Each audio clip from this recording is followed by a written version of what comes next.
The Awakening, Chapter 27. "What is the matter with you?" asked Aravind that evening. "I never found you in such a happy mood."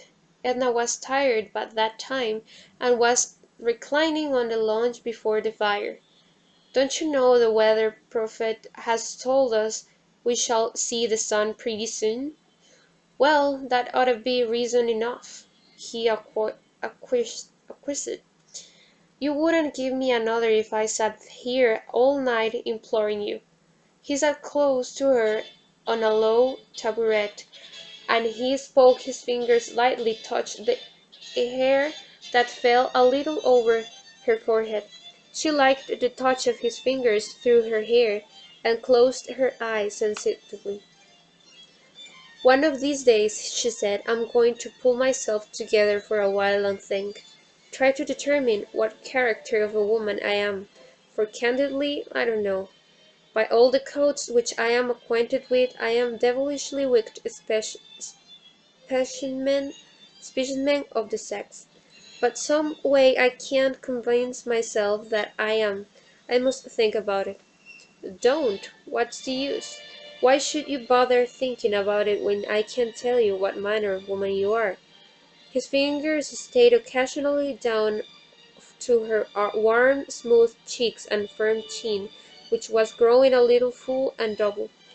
"Oh yes, you will tell me that I am adorable, everything that is captivating. Spare yourself the effort." "No, I shan't tell you anything of the sort, though I shouldn't be lying if I did." "Do you know Mademoiselle Reisz?" she asked irrelevantly. "The pianist. I know her by sight. I've heard her play. She says queer things sometimes in a banting way that you don't notice at the time and you find yourself thinking about afterward." "For instance?"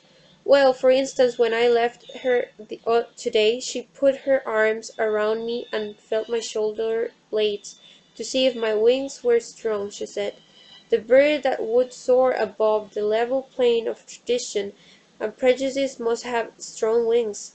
It is a sad spectacle to see the weakling brute, exhausted, fluttering back to earth. Whither would you soar?" "I am not thinking of any extraordinary flights. I only half comprehend her."